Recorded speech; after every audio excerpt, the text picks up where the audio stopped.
Welcome to the show. My name is Charlton with Big C. This is Charlton and Big C Sports coming to you worldwide on the Big C Sports Network, on the #1 network in the United States of America. And Big C Sports has been voted the #1 sports show in the universe, according to Big C and them good old boys down south. I want to say bienvenidos to all of our listeners in Latin America, also across the pond in London, England, as well as Paris, France, and of course, you good old boys in Africa. You know we love the Big C tribe, so please, no more hate mails in 2018. We love you up in Canada, but Big C, there's no one we love more than you good old boys down south in the land of the free and the home of the brave. Big C, how's it going for you good old boys down south?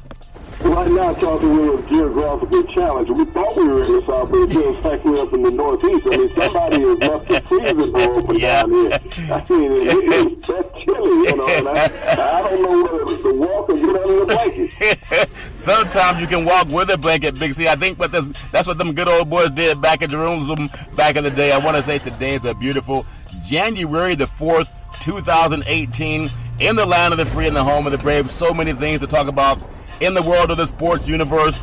Big C, we know we've seen so much with football coming up on this weekend. We just got all the bowls lined up, and now we're going to decide who's going to be the SEC champion and the national champion. Big C kind of double dipping from what I understand. Also the NFL, a lot of good things happening with that.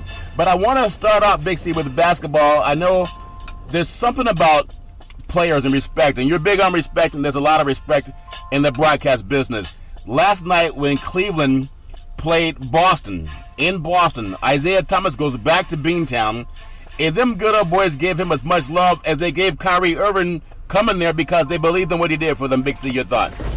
Well, Charlton, you know, you think about the heights that he lifted that franchise to. You know, Boston, well, when you think about it, it was almost an abysmal organization. Yeah. But all of a sudden, you know, they got a couple of young players in their midst, Charlton, and all of a sudden they rose to new heights. Yep. You know, I don't know if Isaiah Thomas really wanted to leave town, but, you know, in the professional game, Charlton, not many of us have ever had control of whether we stay or go. Yeah. And so, you know, that move away from Boston after getting them to an Eastern Conference championship, something they had not done for, you know, since the 80s, realistically. Yeah. And so, you know, he was beloved by many, and especially the heavy heart that he played under last year, Charlton, especially after the loss of his younger sister, you know, right as the playoffs were beginning, Charlton, and he showed the character of a human being. Yeah. That you go out and you play and you do what you are hired to do, even with the heavy heart that he had the burden, you know, with the loss of a loved family member. Yeah. But he went out and still gave his all every night. Everybody questioned would he be able to play. Yep. But he had a contract. And you think about it, if other professional athletes had the heart and determination that Isaiah Thomas displayed last year, professional sports would be a better place. Yeah. You know, he was not selfish in any kind of way. No. He put his obligations out there on his sleeve, and he put his, you know, personal life behind him at that moment, Charlton. Yeah. And when it was time for work, he worked. And he's been one of the most upstanding players in the NBA since he's ever been in the league, Charlton. That's a very good point, Big C. I do want to say this segment sponsored by your Northern California Cadillac dealers, home of the all-new Cadillac Escalade, the standard of the world. And when you go by and test drive yours, tell them Charlton and Big C sent you. Big C, you know, there's something about the reticular activating system. I was out driving around Northern California last night. I see they have these new, I don't know if they're new Escalades or what it is. I know they're all clean. Are you going to do something this year? Is your New Year's resolution to respect the Escalade that starts with the Big C by Cadillac, Big C, and keep it a little bit cleaner, at least for January, Big C? Your thoughts? Well, Charlton, it's cold and it's been around here. If I wash it, it's going to freeze. Yeah. I don't know if she's going to stay in the cold like this. You know, doors freeze up, can't get inside, and she'll be lonely. So, you know, it's better just to leave it camouflage. Leave outside. And roll up and down the road. That's funny. You know, you brought up something about Isaiah Thomas back in Boston, which back in the day when Parrish played there and also when Russell played there, they talked about some of the divisiveness in that town. I think people progress. Not everybody's living like we did back in the 60s and 70s when segregation was more acceptable. It's acceptable with the Trump administration. According to Trump and Bannon got to keep an eye out because Trump is talking about his woman. Those are fighting words, Big C.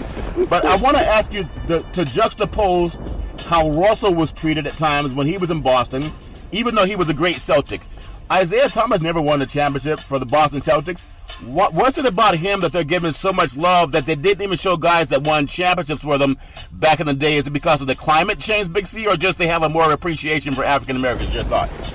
Well, Charlton, it's more of a climate change other than appreciation. You know, when you think about Boston is one of the most least integrated sports towns in professional sports history. Yeah. Well, when you look at the Red Sox, you know, they have a minimum number of African-American players on their team, Charlton. Yeah. The New England Patriots do not lead the NFL in African-American players on a percentage on the team. But, you know, and the Boston Celtics have always been that way as an organization, Charlton. Yeah. The number of African-Americans that you have on that lineup have been starters in past years. Yeah. You know, now it's more integrated with some on the bench. Yeah. But, you know, you had to be a starter to be in Boston, and you go back to the great Bill Russell and Casey Jones and Sam Jones era Yeah. when they were just dominating the entire NBA.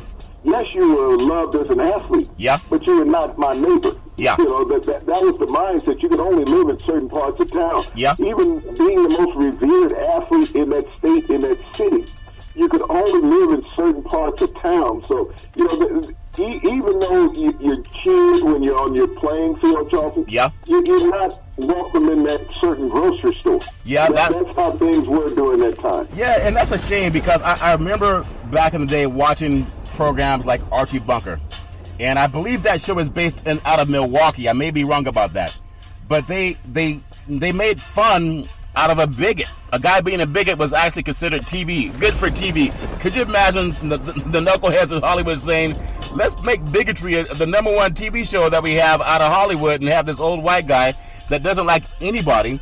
And I hope those days are gone, but I know they're still there. I want to bring up this point because I think there's a lot going on with the black diaspora of talent. You know, in Boston we have, back in Cambridge we have Harvard. We have a lot of great universities, University of Massachusetts, UMass, back there in that Boston region. If sports can bring anyone together, we know it can happen in Boston because we've seen that social experiment. It's not going to happen in the White House yet under the Trump administration, but what can people, even back in the days of Archie Bunker, their grandparents now, what can they see in the way that there were so many white Americans that came out to hug Isaiah Thomas, even though, you know, 40 years ago, they wouldn't have anything to do with it, Big C. I just want to see, what does the young people, white, black and white, see about how the people have grown up, Big C? I want to get your thoughts on how important that is. Well, at least, Charlton, social media has opened doors that many people would have never had open before. Yeah. You cannot hide from the truth. You cannot hide from history, Charlton. You ever wonder why history is no longer taught in high school and grammar school, Charlton? Yeah. It's because of the internet.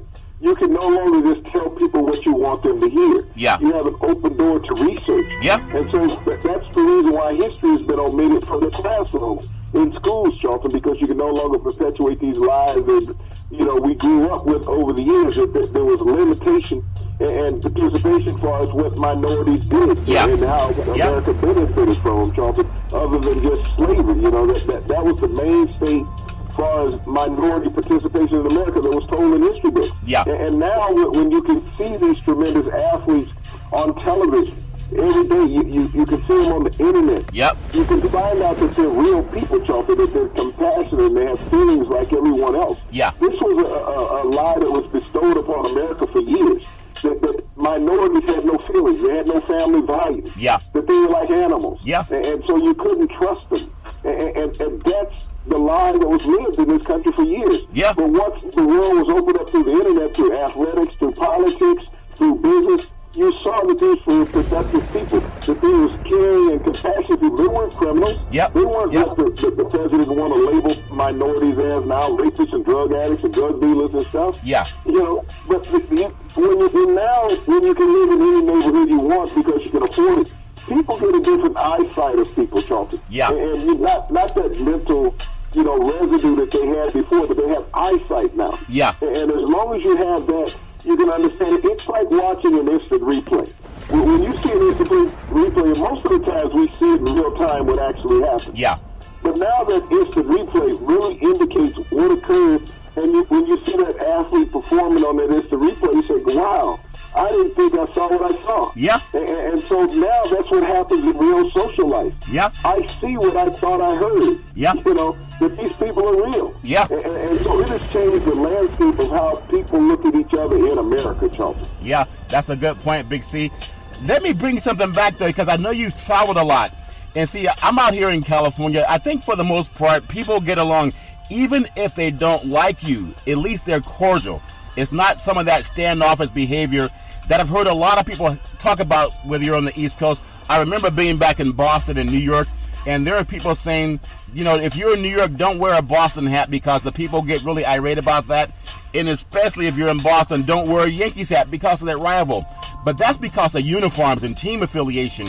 But when you brought up that thing about segregation, if you're an African-American athlete and you just signed a multi-million-dollar contract to play whatever sport you want, or even if you're in a business world, if you're in Wall Street or you work for in Boston, NY Mellon in Boston, some of the banking out there, you can get in to any neighborhood if you have the money, supposedly.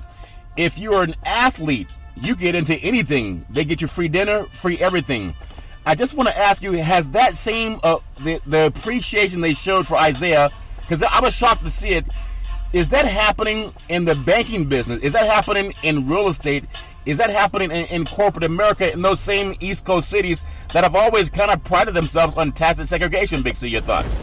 Well, we're talking, it's opened up because of the financial industry. Yeah. You know, when you make a certain income, it's hard to deny an American from living where they want to live nowadays. Yeah. You know, you can't outprice people in homes as you used to. Yeah. You can say this home is not for sale, or the price of this home is I've heard that. I've heard that. I'll have it paid for. Yeah. And when you think about, most athletes don't go in and negotiate the price of their own homes. No. They have an attorney. They have an accountant. They have someone that works for them as agent. Yeah. Who will go in and negotiate the price of a home. Yeah. Who will do the sale. All the athlete has to do is move in. Just like any other wealthy person in America. When you're living at 7- and 8-digit income bracket, Charlton, yeah, you don't normally go out and buy your own groceries every day. You're not buying. You know, sometimes you don't even fill up your car. You have gas trucks brought to your house. Yeah, that's true. Because you don't want to be seen in certain places. Yeah. And so athletes, a lot of times, and even entertainers, will move in the neighborhoods and no one, oh, wow, I didn't realize they were living here. Where did they buy this house? Yeah, that's true. You get that type of action. You see that on a lot of the entertainment shows nowadays, Charlton. Yeah. All of a sudden, an athlete has moved into a neighborhood, an entertainer, and people are like, well, we didn't even know he bought the property. Well, they don't have to walk around and knock on the door any longer to ask if it's okay if they move into your neighborhood. And that thing we bring up, and again, I'm kind of in a time warp because I know the great Sidney Poitier. He had a movie, he was in a movie called Guess Who's Coming to Dinner? And there was a parody about white society, about how they thought it was so egregious for an African-American man to come into their neighborhood, let alone, date someone that's their daughter. And I just wonder, because I know I'm naive when I'm going to say this, Big C. I'm going to say in California it doesn't matter as much. Even when it does, people put a smile on their face. But there are some places around the country, they don't even smile at you. They let you know, this is not for you. And like Scarface told Monono, in Scarface, she's not for you, man. So we understand that happens. But I'm so proud to say that Boston, which has been maligned, racially, I'm not saying that this gesture made everything great. I'm just saying it shows the character that people can change and people can come. And I'm sure some of my white American friends tell me they don't want to be labeled as a Donald Trump lover, even if they're Republican, because he made it hard even for white people to say I'm Republican. And that comes from some of my white friends who are honest about that. They don't want to be perceived as racist. And maybe some people go out of their way to show they're not. And I just wanted to get your thoughts on that, Big C, if that makes sense. Well, when you bring the president into play in that, Charlton, it's hard to follow an individual who is a promoter of a sexual offender, Charlton, of a child molester. Yeah. And that's what the president marketed himself as last month. Yeah. When he was backing Roy Moore in this Alabama Senate race. Yeah. The president actually backed a child molester, sexual predator. Yeah. But that lets you know how low a political party has risen to be controlled. Yeah. That you advocate, validity in America. You're an advocate of that. And so it's hard for me to respect a party or an individual who says it's okay to molest young girls. And you know that, and he's bragged himself about his sexual improprieties, throughout his campaign and at other times, Charlton. Yeah. And he said, well, I was just talking. No one talks that blatantly about something that they don't do. We talk about sports and we talk about politics. Yeah. We talk about it because we're passionate about it. It's real. And the things that we've been involved in. Yep. Okay, the things that we do. These things have been a part of our life. Yeah. Just like any other person on a sports show. They talk about sports because they're knowledgeable of it, Charlton. They do that. When you look at an analyst, whether it's in a game or in a studio, it's because of their expertise in it. And so when you look at the Republican Party bragging about a child molester, this is their MO. Yeah. This is what they back. Yeah. They all blasted a couple of Democrats who had, alleged incidents that occurred. They resigned from their positions in D.C.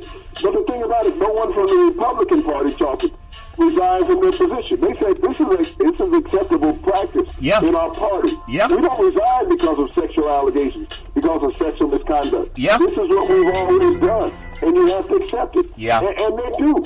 Yeah, that's the same president that said fire Colin Kaepernick because he stood up for the Black Lives Matter, but tried to hire that good old boy down south because he's going after teenage girls. And we got to keep people safe. But in order to keep people safe, you just got to say the truth.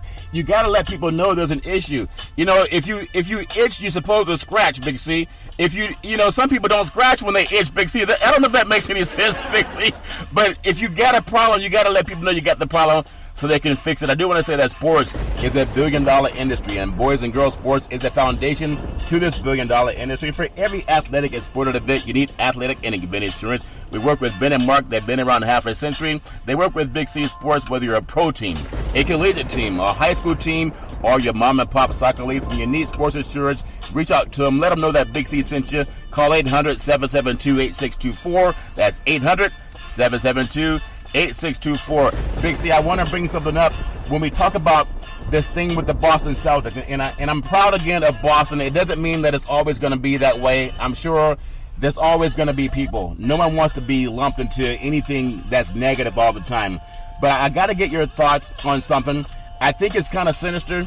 I think there's a way the media is trying to play LeBron James against Kyrie Irving. Maybe it's real, maybe it's not. But these guys, they're just men who are doing their jobs. Do you notice that when a coach changes jobs, or John Gruden leaves the broadcast booth to go back into coaching for the Oakland Raiders, soon to be Las Vegas Raiders, they're not saying that John Gruden has any enmity toward ESPN and his broadcast partners. Why do they do it when athletes leave a team? They don't do it for John Gruden, Big C. That make any sense? You see when athletes leave a team, you mean minority athletes? Yep. Because this is not played up with anybody else. Giancarlo Stanton left the Marlins, last month. Yeah. No one said he had an animosity towards the Marlins after being traded. No. Because they didn't want to pay him. Yeah. We've never heard this about a white athlete leaving a team, Charlton, going to another team. They haven't said, how much he's hated, his previous team. No one ever said that about Drew Brees when he left the Chargers years ago and went to the Saints. Yeah. No one ever said there were animosities and how much he loathed that organization and he couldn't wait for the demise of that organization, couldn't wait to get back at them. Yeah. These things were never spoken, Charlton. And when you look across the table at any athletes that left, other than a minority athlete, Charlton, this is the only time we get this backlash with the media. Yeah. It's almost like in slavery times when they wanted to pit blacks against blacks to fight to entertain whites. Yeah. And this is what is going on in the media sector out there, Charlton. Yeah. When they sit there and say there's animosity between Kyrie and LeBron. Yeah. Kyrie and LeBron are two millionaires that are enjoying life. Yep. They are doing what their kids do. Yeah. Play basketball, okay? Yeah. And so the only way that the mainstream media can put a spin on it, there has to be some animosity there, Charlton. Yeah. But, you've never heard these animosities. They speak nothing but kindness and respect about each other when they're interviewed. Yeah. Everyone's egging them on trying to get something. I mean, it's like watching a press conference with Cam Newton, the quarterback. Yeah. Carolina Panthers. We've seen more excerpts from a Cam Newton press conference at quarterback than we have any other quarterback in the NFL this year. Yeah, that's true. I don't think that Case Keenum would be leading the NFL in press conference reviews because of what he's done this year. No. He's come out of nowhere and become this all-pro, one of the top records in pro football quarterback. Yeah. We don't even hear Tom Brady in press conferences, Charlton. No. And we definitely don't hear, I didn't see Tom Savage all year in Houston. Yeah. Nor did I see Blake Bortles. Yeah. I saw no one in Denver. But when we looked up and down the lane, Derek Carr, we didn't see him. In Oakland having a abysmal year. Yeah, that's true. Matt Ryan. But we see Cam Newton every week, 2-3 times a week. They pick on Cam Newton. People think it's not a coincidence. Yeah. It's not. You want to find some kink in this man's armor. You want to make him vulnerable. You try to egg him on to get him to say something. And when he did make one omitted statement, it's hard for me to imagine a woman asking about routes. Yeah. Female reporter asking about routes. All of a sudden, you get him as inflammatory and discriminatory because he made a lasting statement. Yeah. And so he lost endorsement of it. But we don't see any white quarterbacks go through the media scrutiny that Cam Newton does. That's a very good point. And why is that? Because you protect your own. Yep. And you try to tear down others.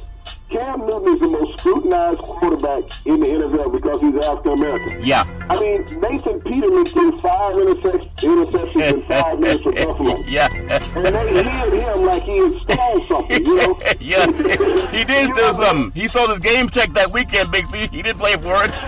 But we haven't heard from or seen Nathan Peterman since he threw 5 interceptions for Buffalo against San Diego. Yeah. So when we talk about how people are treated, Charlton, and that the playing field is unlevel, it is done by the media. Yeah. And so when they talk about this animosity between LeBron and James, you don't hear it on black media outlets. You don't hear it on white media outlets. And that's the shame about it because when you lack artisticness as a reporter, the creativity to build a true story, you have to fabricate a story. Yeah. And, that's the real fake news. Yeah, that's what they really call fake news, Big C. I want to bring you to a game last night, down in Dallas. And I know you have the great Dirk Nowitzki, maybe the greatest player ever in the history of the Dallas Mavericks, and you have Steph Curry, maybe the greatest player in the history of the Golden State Warriors. I mean, they're going to be people who don't agree with that, but I think by the time he's done, he may just be. And I think about guys like Richmond and Chris Mullin, and even Webber played there for a while, but he didn't like water, so he wanted to get out of there. He said there's too much water in the Bay Area, so he didn't want to play, under Don Nelson's regime. But give me your thoughts on, I want to bring it to Steph Curry. We just talked about the love that was shown for Isaiah Thomas in Boston, of all places, a place that's been anti-black for many years, and people know that, especially in neighborhoods, okay? In the sports arenas, a lot of people congregate anyway. Steph Curry has such a universal appeal. He might be the number 1 basketball player in the universe, and I think he has a reason for that. Number 1, he's good looking, and he's a great shooter. They have him in the same team with Kevin Durant, 2 of the best shooters maybe in the history of the basketball universe. What is it about Steph Curry, with all the pressure that he's had to have growing up under his father, that he stepped out of his dad's shadow and became a great player in his own right? Big C, talk about him exceeding expectations of even what his dad did back in the day. Your thoughts? Well, when you look at Steph and how he grew up, he grew up around the professional ranks. And so he was not mesmerized about it, Charlton. It was a part of everyday growing up. Yeah. Then when he got an opportunity to go on and play basketball in his heart, he wasn't in one of those big-time conferences where he got a lot of spotlight. He went under the radar, so it really allowed him to develop his talent. Yep. And that's where he gained the full advantage. Yeah. And, you look at a lot of players who try to follow in their father's footsteps, they want to go to their alma maters. Yeah. He didn't choose to go to Virginia Tech, Charlton. He ended up at Davidson. Yeah. Matter of fact, he wasn't even really recruited. Isn't that crazy? So he had a semi-chip on his shoulder that he had to go out and prove himself as his own self, not as his dad's son, but as Steph Curry. Yeah. And that's what he did, Charlton. He worked on his talents and proved them all the time, got better and better. And so with Steph, he was able to step out on his own. Yeah. He was in Steph's spotlight, not in Dale's shadow. Yeah. And so he has surpassed his dad's accomplishments, even though his dad played a decade and a half in the NBA. Yep. Steph may not get to that point with the bad ankles that he's had. Yeah. But in his short time, what he's accomplished as a professional athlete, not just on the court, but also on Madison Avenue, Charlton. Yeah. His marqueeism, his good looks, his charisma. his lifestyle where, you don't see him on bloggers, Charlton. You don't see him, in somebody's video clip. Yeah. He's a family man. Yeah. And that's what you look for. And so Steph has, personified all of these things in his early career, Charlton. And so you look up to him. Yeah. When you have young players, they pay attention to how he carries himself. Big C, let me ask you this. That's a model of the NBA that should be. Yeah, let me ask you this question, Big C. We look at some guys like Steph Curry and how great he is as an athlete. Can you go over the annals of basketball? Who does he remind you of when he shoots the ball? I know there were guys like Gervin shot the ball well. Dr. J shot it well. Michael J was a good shooter. But I don't know anyone that I could think of that can shoot the lights out of the basketball. Durant can. But do you know anyone that can shoot the basketball the way Steph Curry does, especially when he does it at clutch time in the fourth period when they needed to get a win? He's not fazed by the pressure. He's not the biggest guy on the court. He's not the fastest guy on the court. But can you name any player in history that reminds you that he was that clutch the way Curry has been over the years? Big C, your thoughts? Well, Charlton, there's two players that come to mind, and one of them was downtown Freddie Brown. He played with the former Seattle Seahawks. Oh, yeah. Supersonics. Yeah. Led them to an NBA title back in the late 70s. And he was a tremendous outside shooter. Matter of fact, when the three-point shot came in, he was one of the leaders in the NBA for that. And prior to him, Charlton, after him, then it was Microwave Johnson of the Detroit Pistons. Wow. Then he was instant offense when he came into the game. He was a sixth man, and they brought him in because they knew all he was going to do was score. Yeah. Whether you were ahead or down, then he was going to fire it up. Yeah. There was no shot he didn't like. Yeah. And so those two players remind me so much of Steph Curry with that ice in their veins. Yeah. There was no shot that they felt that was too far. And so teams relied on them. They were instant offense. Yeah. That's back when the sixth man was really relevant in the NBA, Charlton. Yeah, that's a good point, Big C. We talk about the NBA being a big man's league. You look at Kareem Abdul-Jabbar, scored more points in the history of the NBA universe, and now you have guys that are trying to shoot the three-point that are 7 feet tall. Joel Embiid of Philadelphia, he tries to shoot from seven. He's a three-point shooter, and he's 7 feet tall. DeMarcus Cousins down in New Orleans, when he was in Sacramento with the Kings, he would also fire up three-point baskets, Big C. Kareem never did that. Russell never did that. Wilt Chamberlain never did that. And I wonder how Steph Curry would have fared.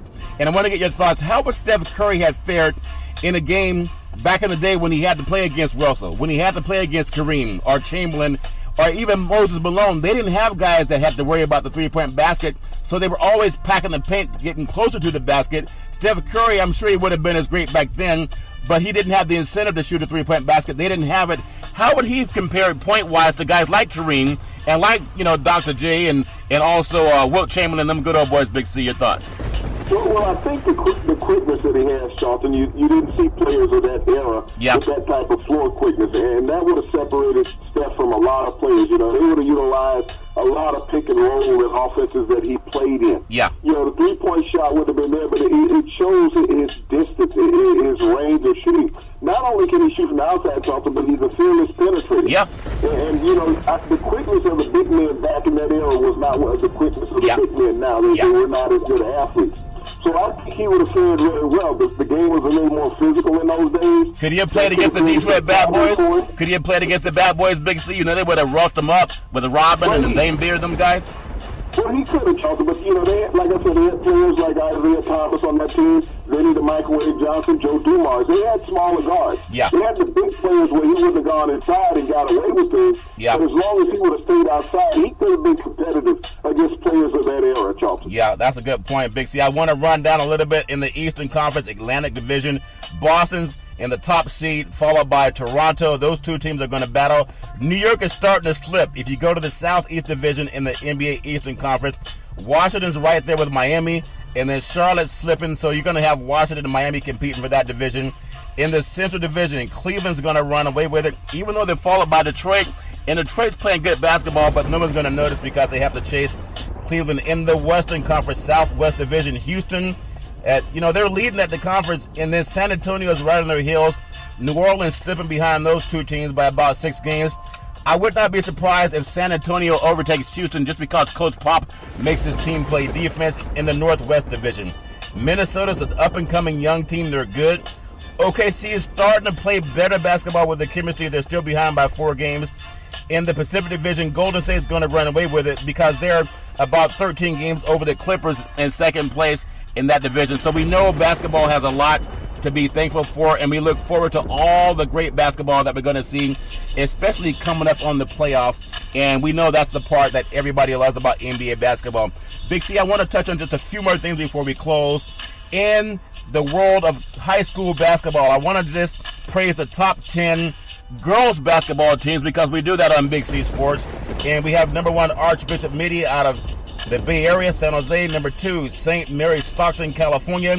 Number 3, St. John's College out of Washington, D.C., followed by number 4, Duncanville, Texas. Number 5, Riverdale out of Murfreesboro, Tennessee. Number 5, Christ the King out of Middle Village, New York. Number 7, Mercer County out of Harrodsburg, Kentucky. Some of the top high school girls basketball teams in the United States of America. Number 8, Hoover, Alabama. Number 9, Centennial out of Las Vegas, followed by number 10, Winter Haven out of Florida. So congratulations to all the top high school girls basketball teams all over the country. We'll always pay attention to you when you follow Big C Sports. Big C, in the NHL, a team that a lot of people thought, how could an upstart team be so successful? You look in the desert of all places, in the NHL, Las Vegas, they have like the best home record of almost any team in the NHL. Why are they so successful being a new franchise down in the desert, Big C? Your thoughts? Well, we're talking, if we were in that place that you call Old Canada doing our broadcast show, we would have let off with the Las Vegas Golden Knights. Yeah, we think about it. This is an expansion franchise, Charlton, and in their last 13 home games, they're 12-0-1. You know, they're leading the NHL. Yep. And because of expansion now, Charlton, this is not expansion of 20 and 30 years ago. Yeah. Where you got players that couldn't play off of somebody's roster. Yep. You know, with the farm systems in the draft, and now you're getting players that are playing. Yeah. When you pick them up off of another player's roster in the expansion draft, they can't protect as many players as they once did, where they only left non-starters unprotected. Yeah. They put together a roster of veterans, and it shows the continuity of these tremendous athletes in hockey that you can bring together. And when you come in with a new franchise, there's no egos. Yep. And I think that's what really helped the Knights advance as fast as they had, Charlton, into being a competitive franchise in the NHL. Yep. You know, when you look at all these teams now, everybody's talking about superstar. Yeah. You know, we just got through talking about the Celtics and the Cavaliers. Yeah. Everybody's talking about Kyrie and LeBron. Yep. It's almost like it's one-man shows on each team. Yeah. Not that they have 15 places on each roster. Yeah. We talk about Steph Curry and Kevin Durant. Yeah. We have 4 All-Stars on the team, 5 former all combined when you put Iguodala into the mix. Yeah. But, you know, you have to be a team player to win championships. Yeah. And that's what the Las Vegas Knights went out and did. They went out and got guys with playoff experience. Yeah. When they put this roster.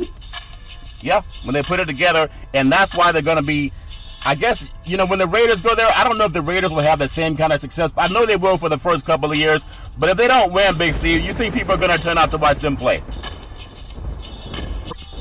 So you're saying they got a lot of potential, Big C? Is that what you're saying?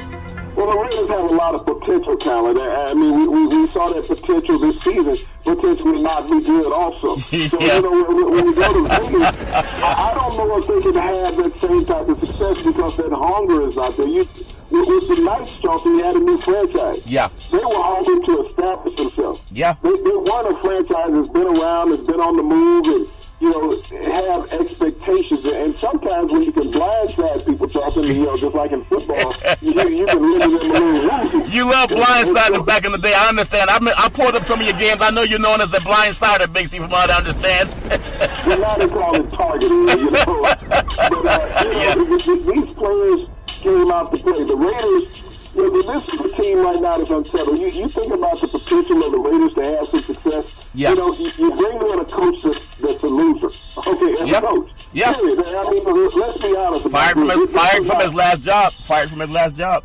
This is not a non-fact. When you have 3 consecutive losing seasons in professional sports, it's time to start changing your address. Yeah. It's easy to be a winner when you don't have any chances that you have to take. Yeah. And in the broadcast booth, even though he would make mistakes in the broadcast booth, it wasn't look like he was going to fire him. He said, well, you know, at least he did some of the stuff right. You know, but when you're a head coach, yeah, and you make as many mistakes, even if he made in the broadcast booth, yeah, you know, people replace you. yeah. And so to think that you could get magic out of somebody who wasn't magic when he was active, Charlton, yeah. I don't know what Mark Davis is thinking about. Yeah. You know, you're thinking about resurrecting something. You got to look at Green coming back. How many great coaches who went into the broadcast booth, Charlton, didn't leave the broadcast booth to go back to the sideline? Yeah, that's true. There was a couple who did it. Dick Vermeer was successful. Yeah. Okay?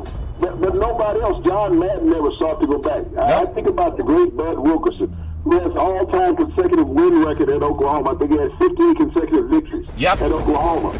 And he went to try to coach the St. Louis Cardinals in the NFL before they moved to the desert. Yeah. And it was an abysmal record that he had with the Cardinals, Charlton. Yeah. So, you know, this is nonsense that coaches can do on a regular basis. Leave that broadcast with Joe Gibbs had lukewarm success going back to the Redskins. Yeah. Very lukewarm. And then when you also think about Jimmy Johnson, he went back to another franchise, but he never got the acclaim in Miami that he had in Denver. Yeah. I mean, not Denver, but Dallas. In Dallas, so yeah. I don't know how that John Gruden is going to go to an organization that's in disarray, that's sitting in the back of a moving van, and think he's going to stabilize this place. Yeah.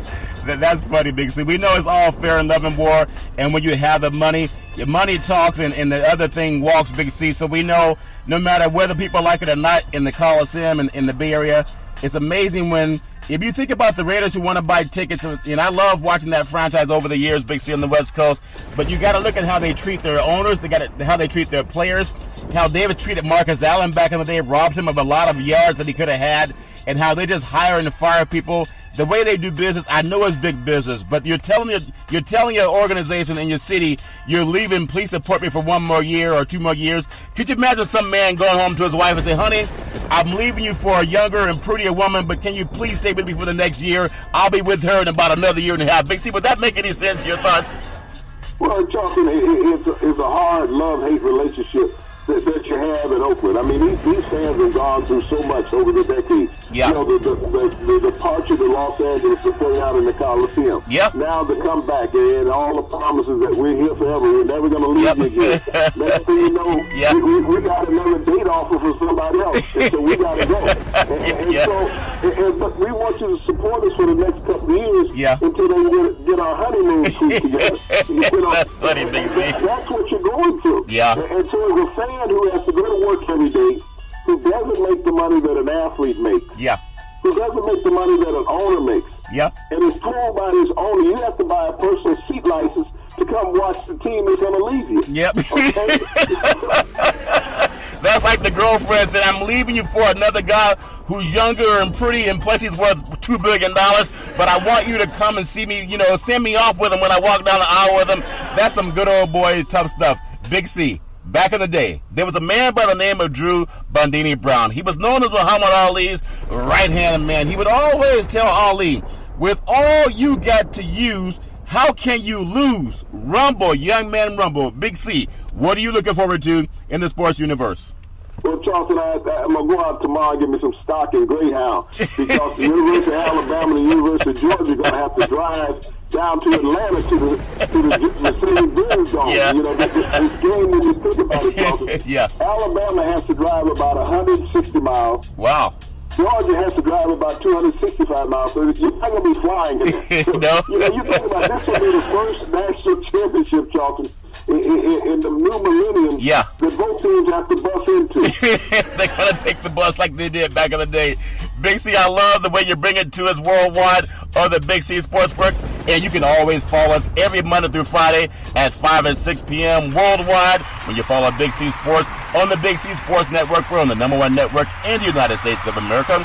And Big C Sports has been voted the #1 sports show in the universe, according to Big C and them good old boys down south. I want to say there's never, ever any reason for any man to ever put his hands on a woman. If you know any woman going through that garbage, please call 911, because no woman should ever have to go through that garbage all on her own. And as we take it on every Big C Sports show, we thank you, we appreciate you, and we hope that you have a super fantastic day.